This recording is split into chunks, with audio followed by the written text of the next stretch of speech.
Today we are plagued by sexy visions. A college campus filled with scared young babes ready to please and hungry for it too. It's a spooky time out here in the Oakwood Inn, and the horrors are scary enough to scare the booty shorts right off these ladies. There's gonna be lots of jiggling and rump after sexy rump as these desperate horny girls arrive to make you have a good time. Oh yeah, and then there's also a mutant fucking worm killing people now and then.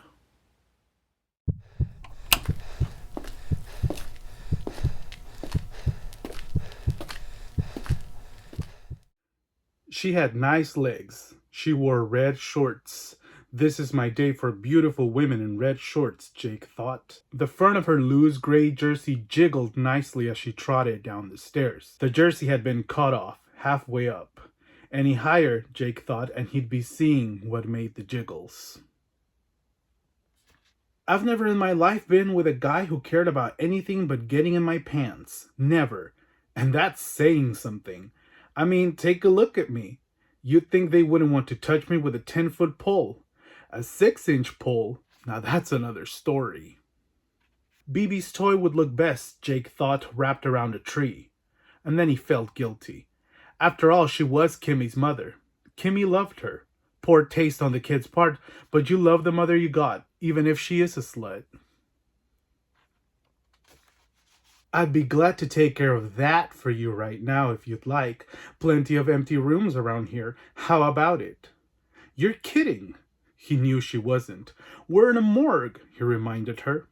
Just a place to take care of stiffs, and I'm looking at one. The thing killed on Wednesday. It tried Celia Jemerson on Thursday afternoon, then started to go for Peggy Smeltzer on Thursday night. That looks like maybe it goes for a new victim daily. Give us this day our daily broad, Barney said. The door was wide open, she said. Good thing I'm the one who came in and not some nut off the street. I had to get some breeze. In case you didn't notice, it's hotter than a hooker's twat in here. And my personal favorite. He looked at his watch, but didn't know why. Then he remembered he wanted to know what time it was. Such poetry in motion comes to us from Flesh, a novel by the horror master himself, Richard Laymon. And this is the first book by Richard Laymon that I have ever read, and so I'm happy to be able to sit here and give you my first impressions on whatever this is. So Flesh is it's hard to describe. Now I think this bears mentioning. I picked this up because I was looking for titles to read for my Body Horror Month theme reading, which I'll be doing a wrap-up of soon enough. But this was one of the books that I meant to read for Body Horror Month, and I believe I saw it recommended somewhere that, oh, you know, this is one of like a classic title in the genre of body horror. And so I picked it up and I thought I'll kill two birds with one stone because I had never read anything by Richard Laymon, and I thought, well, we'll read my first Richard Laymon and I'll be, you know, knocking one out of the park for Body Horror Month. This is not a body horror story. I mean, there's like a semblance of it. There's incidental body horror, but it's secondary because this is mostly, I would say, a teen sex comedy with some murder thrown in there. Well, the gist of it is it's a police investigation, and then there's a college romance, and then we have a worm that takes over the bodies of people and compels them to kill. It jolts them, and this is very vague because he hardly goes into any detail as to what's going on pertaining to the actual horror of the novel. But from what I gathered, this is about a worm that takes over the minds and bodies of people, and it makes them kill because it jolts them in their brain, and it compels them. It gives them some kind of pleasure in a violent sort of lashing out against others. That's what I gathered from it, and it's literally doing it a lot of justice, putting as much detail into that. I put more detail into that description of the body horror aspect than Richard Laymon did, because he is much more concerned about our main girl, Allison, and whether or not she's gonna put out for Evan, her boyfriend, or if she's gonna hold him off, or will she actually cave in and suck his dick? Who knows? Stick around and find out in this horror novel. Now, I have to say, it's quite perplexing, and I think if Richard Laymon hadn't written horror, he would certainly have made a killer living writing like cheap romance paperbacks, and this kind of feels like that. And so you might be thinking, oh well, this is probably like a 1-star read for me. Actually, it's not. And it's very complicated. But right off the bat, I guess I want to say I didn't hate this. I mean, I didn't think it was a great horror novel. I didn't think it was groundbreaking. I didn't think it was incredible, but I didn't hate it. And I had always heard, and the reason that I had been so curious about reading a novel by Richard Laymon was that I had always heard those similar assessments of his writing. They were like, well, it's not good, but it's good. Like, it's terrible, but it's enjoyable. And having read this, which some people, I believe, Richard from Are You Into Horror and others told me that this is one of his worst.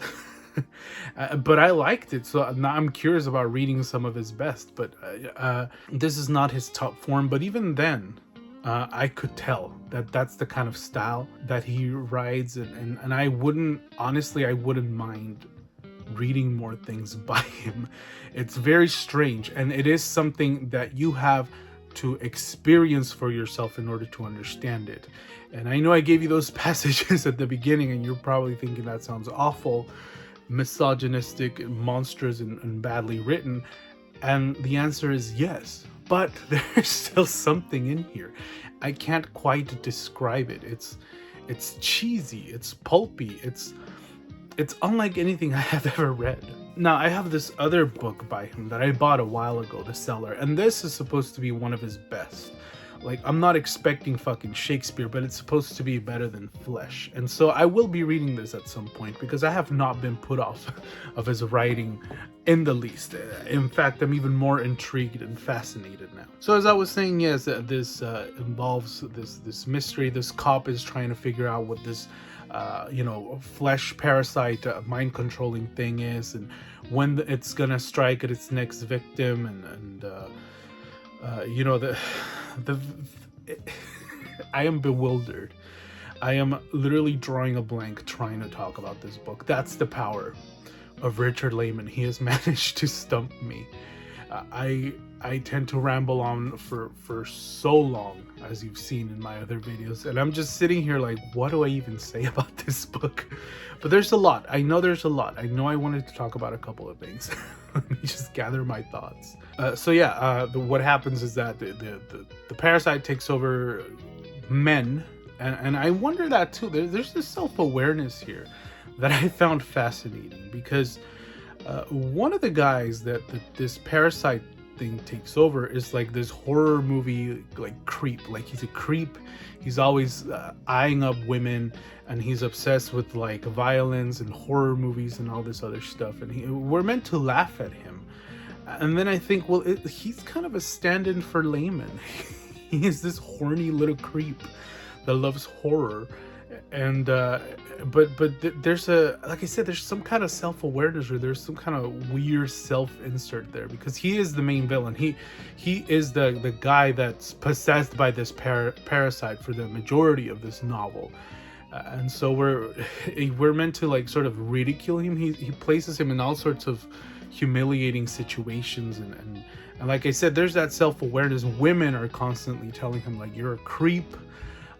You think you're tough because you do horror, but you're just this small-minded, misogynistic trash. And I'm just like, well, if there's that much self-awareness, it's really quite something. And that's what leads me to believe like Richard Laymon is not as stupid as you might be compelled to think at first when reading his books. And then there's also the thing that, one of the things that this warm thing does when it takes over your body is it makes you horny for violence. And I'm just thinking, like, is he directly addressing the kind of audience that he hopes to draw in? Or is this some kind of commentary on like male libido? It seems to be. I mean, the entirety of it is that there's this worm. You know, a worm is like this phallic object, and it's taking over men, and it's compelling them to like kill women and fantasize about them and lust after their bodies and drink their blood, and it's just kind of like, it felt like Laymon's usual subject matter like boiled down to his essentials. That's what we have here with this very simplistic, it's just a worm that makes you horny and makes you want to kill. And I feel like those are the elements that make a Richard Laymon novel, from what I've heard. So there's some compelling stuff in here, and I'm not being sarcastic. There are some things that make you think. But then again, like I said, that body horror aspect is minimal. Like, we get it in some glimpses, and he does write sort of grotesquerie and horror very well, I have to say. But he does it so sparingly, and I'm curious to see if he does it more in other books, the more that I explore his bibliography. But I will be exploring his bibliography with caution. But like I said, I will be reading The Cellar, which is supposed to be good, and then I'll see where I go from there. But he is, I can see how he is a horror master. There are moments in here that are transcendent in the way he depicts violence and the flesh and blood and gore. It's very well crafted, but it's just like so strange. It's like it's like a horror scene. It's like scenes from a horror novel buried inside a romance paperback. And the vast majority of it is about Allison, our main female character, going on about how she wants to break up with her boyfriend because all he cares about is sex. There's this other thread of like Jake, the policeman who was investigating the murders and trying to catch this worm monster thing, and his drama with like his wife and how much he fucking hates her because she's a slut and all this other shit. Those are the plot lines those are the people that we have here. Now I have to say, Richard Laymon writing women right off the bat, that's probably the most problematic thing some would be compelled to get out of this, and rightfully so. I mean, the women here are permanently horny. Like, they're always jiggling. That's what the women do in this book. They talk about how horny they are, and then they jiggle for a little bit. And then one of our main cast is composed of women, and that's what I'm trying to get at. Like, our main cast is like this group of women who live together in a college in a college apartment, and it's their concerns, it's their conversations, and it's very stereotypical. Like, they talk about boys and they go shopping, and there's this one character, Helen, who is like an overweight woman, and like that's her character. Like, Laymon, anytime she's in the scene, she's like eating potato chips or talking about her weight. It's it's very disconcerting how he insists on not letting you forget that Helen is fat and a woman. The very strange stuff. But then again, I'm just thinking, like, in terms of representation, in terms of an insistence, Richard Laymon seems to have an insistence on including women in his narrative profusely, like prominently. And yes, they're over-sexualized and bimbofied or whatever you want, but they're there. And this book passes the Bechdel test more than a couple of times. And also, the people that I've heard sort of enjoy Laymon or recommend Laymon throughout the time that I've heard his name have been women. Like, women enjoy Richard Laymon. And I think it's because it's this weird sort of course, like insistence on stereotypical depictions of women and over-sexualized depictions of women, but that are meant to be laughed at. And I do think, I mean, there's so much banter, there's so many jokes, there's so much double entendre. Richard Laymon is inviting laughter into his books, which I think is quite compelling. And women certainly will have a fucking riot reading his books. I can just tell. And also it's problematic representation of women, but it's there. And women can sort of read and maybe not necessarily relate to, but acknowledge that there's an overwhelming female presence in his book, and you cannot say that same thing for most horror authors. So I found that to be quite intriguing and an interesting topic to sort of open up, and we can continue that in the comments. But yeah, like, women love Richard Laymon's writing, and they eat it up and they enjoy it. And it leads me to believe that it's because of some of these reasons that I'm touching on. And then another thing, it's mostly melodrama, like, kitchen sink, like melodrama, like soap opera, like it's a teen sex comedy, and then there's some killing, and then there's a little bit, a tiny sprinkle of body horror in there. But then this book is, let me see, this book is 355 pages long.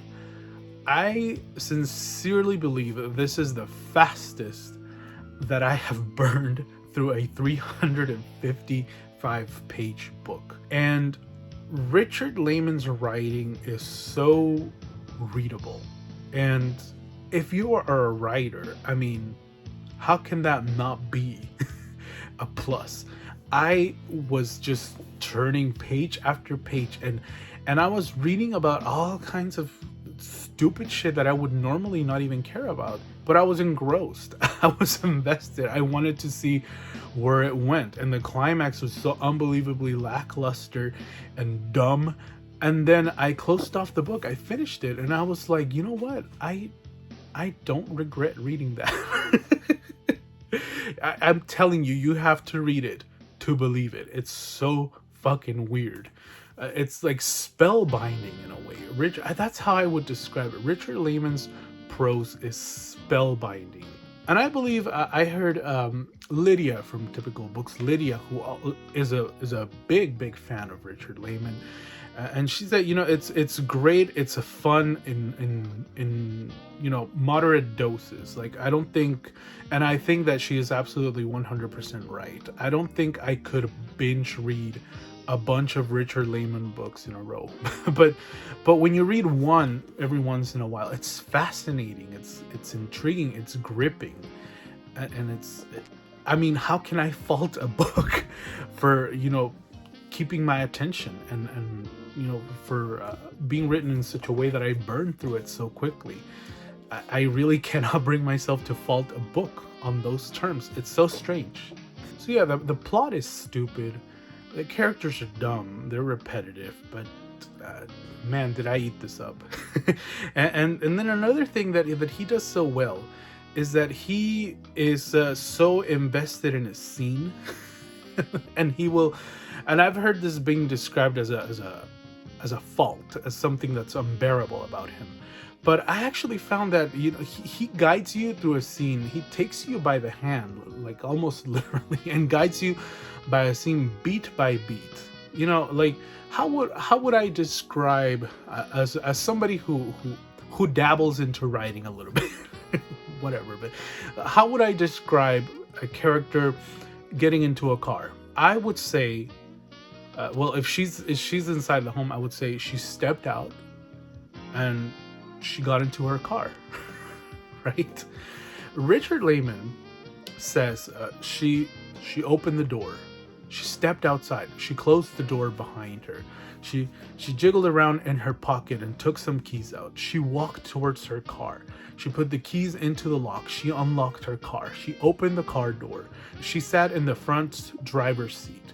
She closed the door. She put the key in the ignition. She turned the car on. And I feel like I'm trying to dissect, like, what is his style and why is it so compelling? I genuinely believe, for the most part, it's because of that. He is guiding you through a scene, and it's hypnotic. It's so weird. But you kind of go through all the motions, you go through every single action that's taken, and it's enjoyable. It's enjoyable when again, once in a while, as Lydia warns, and as I warn as well, but it's enjoyable once in a while to read through a book that guides you like that takes you by the hand, that treats you like that babies you in a way. Richard Laymon is an author who will baby his readers, and I cannot say that that's necessarily a bad thing. In moderation, it could very well make for some fun, frivolity, and it really was. It's so weird. So yeah, as far as like problematic female representation, which of course I am not adept at analyzing or saying, what's good for women and what can women enjoy, but like I'm telling you, Laymon has been recommended to me profusely by women who adore his writing, and I think that it's something to behold, definitely. And do I recommend this book? Maybe not this one to start with. This was a bad place to start with, but I can just imagine this was pretty fun, and I can just imagine some of his other books, some of his other more popular and highly regarded books are probably a fucking riot. And that's what I'm most excited about in exploring his writing. And again, it's those constant quips, those eye-rolling and like things that make you groan, the things that make you go, how the fuck did he get away with putting that in a book?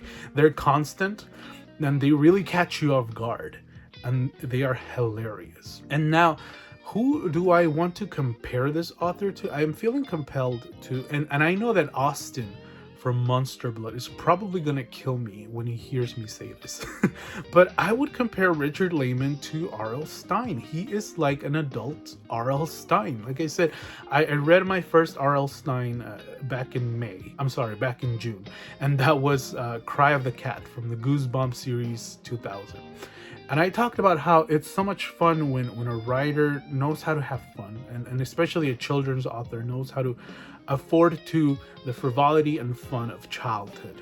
And likewise, I want to draw the parallel and say Richard Laymon is catering to the fun and frivolity of adulthood, of, raunchy sex comedies, of saying the most inappropriate, like mind-boggling thing, whatever comes to his mind, of being gratuitous, of being exploitative, of being monsters in a way that's fun, in a way that's shocking and gross, but in a safe and comfortable and just laughable way. And that's another thing. Like, I think a lot in R.L. Stine's prose invites you to laugh with and at the book, and I see the same thing here, because when you laugh at something in Richard Laymon's flesh, you can't totally say that it's not intended to make you laugh. You can't fully say that you're laughing at the book, because there's an undercurrent of humor that's always present in here that sort of reassures you. It's okay to laugh. It's stupid. It's okay to laugh. Like Richard Laymon is reaching out and saying, I know, go ahead and laugh. It's there for you to laugh. And is that a bad thing? I don't know. I am literally left almost speechless by what I have read. I would never read this again, but I'm not mad that I read it. And that's so strange to me. This has literally been one of the most bewildering and confusing things that I have ever gone through. And so, I always try to say, like, do I recommend something or not? I don't know. I recommend that you give Richard Laymon a shot if you can stomach, if you think you can sort of vibe with what I'm talking about here. I ended up giving this, I was thinking in the first few chapters, I was like, this is a 1-star read. The more I read, the more it gripped me, the more I was engrossed. By the time that I was like, oh my God, I just finished a 355-page book in like 3 days. At that point, I was like, okay, this can't be a 1-star read. I was having a fucking blast. So I rated this 2.5 stars, let's say. It's like the middle, it's perfect. Like, you be the judge, you make the choice. What do you think you'll make out of Richard Laymon? Do you like to just laugh at a book that says it's okay for you to laugh at it? You might want to give this a shot. I'm not sure. So yeah, that's my review of Flesh, my first book by Richard Laymon. I'm not mad at it at all. And like I said, I'm looking forward to reading The Cellar sometime in the future, but taking Lydia's advice, because I second her advice, I'm probably going to put this off for a while. Once once the taste of Flesh, no pun intended, has sort of worn off, I'll be ready to jump into The Cellar and see what I make of it. This is supposed to be even more fun and over the top and gory and violent and disturbing, and sounds like it's right up my alley. But then again, the name right here, Richard Laymon, makes me think it's gonna be a lot more confusing and polarizing than that. But all the same, I am looking forward to it. So let me know. I know there's tons and tons of horror lovers who watch these videos, so let me know, have you read Richard Laymon? Do you like Richard Laymon? Do you hate him? Can you stand him? Can you not? I have heard from people who can't stand him. I've heard from people that think he's just mediocre. I've heard from people that acknowledge his faults fully. In fact, the first thing you do is acknowledge his faults, but then they're like, yeah, I love him. And then I've heard people say that, you know, there's some books by him that are actually amazing, well-written, you know, pieces of literature. So I'll be curious to start a conversation about Richard Laymon here on my channel. So let me know your thoughts on him, or your exposure to him. I'm really, really curious. Okay, so that's that for the review. I hope you enjoyed whatever, you know, I brought to the table with Laymon. It's polarizing, it's contested, it's bewildering, it's confusing. I know. Believe me, I was there. So yeah, everybody, I hope you're all doing well. Continue to stay safe. And if there's a worm inside your spine, make sure you bring some condoms.